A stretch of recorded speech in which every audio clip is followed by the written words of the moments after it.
Financial markets పై పట్టు సాధించాలి అనుకునే వాళ్ళు రేవంత్ కండక్ట్ చేసే వెబినార్ కోసం ఈ క్రింది నెంబర్కు సంప్రదించగలరు.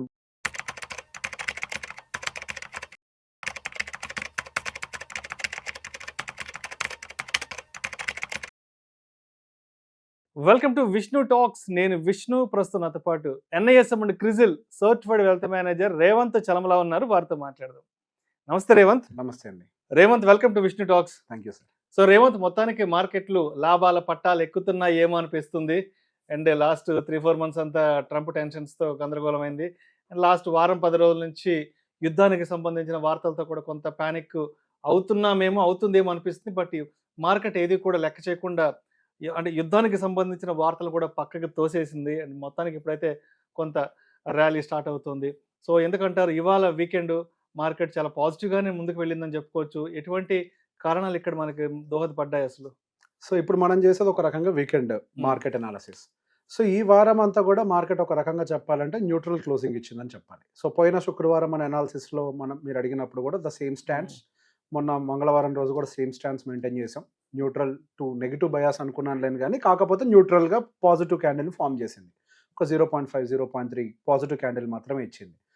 ఇక్కడ నిజంగా మార్కెట్ పట్టాలు ఎక్కుతుందా, మార్కెట్ పట్టాలు తప్పబోతోందా అనేది ఇక్కడ నాకు మళ్ళీ ట్రిగరింగ్ స్టార్ట్ అయింది.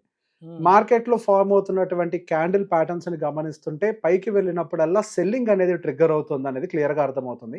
సో దానికి గల కారణం, టెక్నికల్ రీజన్ ఏంటి అనేది కూడా ఒకసారి నేను చార్ట్స్లో కూడా ఎక్స్ప్లెయిన్ చేస్తాను. సో ఫస్ట్ ఒకసారి ఈరోజు మార్కెట్ని కూడా మనం గమనిస్తే 24,350 మార్క్ అయితే సస్టైన్ చేసే ప్రయత్నం చేసింది. అఫ్ కోర్స్ మనకి జస్ట్ కింద అయితే క్లోజ్ అయింది, అంటే మనకి ఆ వెయిటెడ్ యావరేజ్ క్లోజింగ్ అని అంటారు. 24,346 వెయిటెడ్ యావరేజ్ క్లోజింగ్ ఇచ్చింది. సెన్సెక్స్ కొంచెం పాజిటివ్గా 260 పాయింట్స్ పాజిటివ్గా క్లోజ్ అయింది. ఒక 0.2327% తోటి ఒక పాజిటివ్ క్లోజింగ్ అయితే మార్కెట్లో కనిపించింది. సో లార్జ్ క్యాప్ సెగ్మెంట్లో అది కొంత కనిపించింది, కానీ మిడ్ క్యాప్ సెగ్మెంట్లో మాత్రం మనకి 0.7% మనకి ఈరోజు లాస్ కనిపిస్తోంది.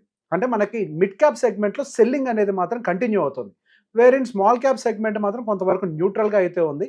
మిడ్ క్యాప్లో ఆ సెల్లింగ్ ఎందుకు కంటిన్యూ అవుతుంది? ఇప్పుడు ఒకవేళ బ్రాడర్ మార్కెట్ బయింగ్ అయినట్లయితే కనుక అక్కడ మిడ్ అండ్ స్మాల్ క్యాప్ సెగ్మెంట్లో కూడా బయింగ్ జరుగుని ఉండాలి. అండ్ ఇన్ఫాక్ట్ ఈరోజు మార్కెట్ని మీరు గమనించుంటే చాలా వాలటిలిటీని క్రియేట్ చేసింది. ఓపెన్ అవ్వటము అక్కడి నుంచి 1% కంటే పైకి దాదాపుగా 24,500 మనకి 23,500 వరకు కూడా పైకి వరకు వెళ్ళి మళ్ళీ అక్కడి నుంచి సెల్లింగ్ అంతా ట్రిగ్గర్ అయ్యి మళ్ళీ 24,250 దాకా వచ్చి మళ్ళీ అక్కడి నుంచి ఇంకొక 100 పాయింట్లు రికవర్ అయ్యి, సో ఒక హ్యూజ్ వాలటాలిటీ అయితే మార్కెట్లో ట్రిగ్గర్ అవుతుంది, విపరీతమైన వాలటాలిటీ మార్కెట్లో. బట్ ఫైనలీ మనకి డే ఎండ్కి వచ్చేసరికి మాత్రం ఒక పాజిటివ్ క్లోజింగ్ ఇవ్వడానికి అయితే కనపడుతుంది.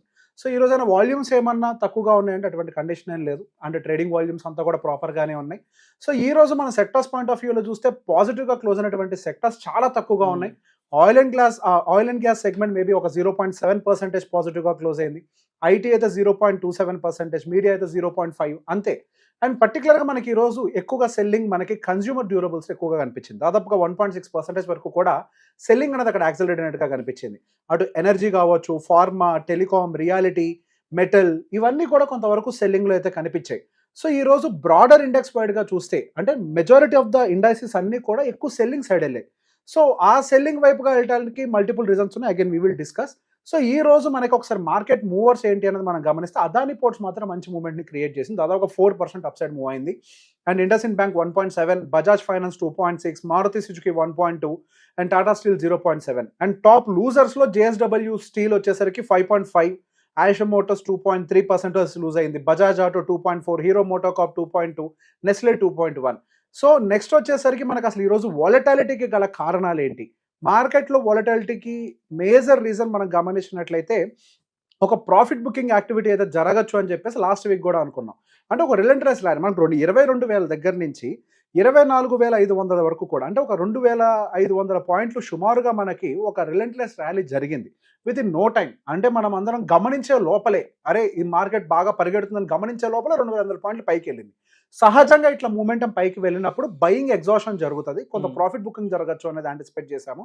యాజ్ పర్ దట్ మనకి ఈ వీక్ మొత్తంలో కూడా కనిపించింది కొంతవరకు ప్రాఫిట్ బుకింగ్ అయితే. అండ్ దాంతోపాటుగా మళ్ళీ యూఎస్ ఇరాన్ రిలేటెడ్ టెన్షన్స్ కొంచెం వరకు ఎస్కలేట్ అవడం వల్ల మనకి క్రూడ్ ఆయిల్ ప్రైసెస్లో కూడా ఒక 2% వరకు కూడా ఇంక్రీజ్ కనిపించింది. And geo political tension still continuing, అది కూడా పర్టికులర్గా India and Pakistan related LOC దగ్గర టెన్షన్స్ అయితే ఇంకా కొనసాగుతున్నాయి. దానికి సంబంధించి ఎటువంటి కంక్లూషన్ అయితే రాలేదు. ఇప్పుడు మార్కెట్లో ఎప్పుడు కూడా కన్ఫ్యూజన్ నచ్చదు. మార్కెట్కి ఏదో క్లారిటీ ఉండాలి. అయితే అటు వెళ్ళి బాంబేస్ వచ్చి అయిపోయింది, ఇక్కడతోటి అయిపోయింది, ఇంకేం జరగదులే అని అనుకుంటాం. లేదా యుద్ధం మొదలుపెట్టి అయిపోయింది, ఇక్కడతోటి ఇంకేం జరగదులే అని అనుకుంటాం. కానీ ఇట్లా ఎటు కాకుండా టెన్షన్లో ఉంచితేనే మార్కెట్లో వోలటాలిటీ అనేది ఇంక్రీజ్ అవుతుంది.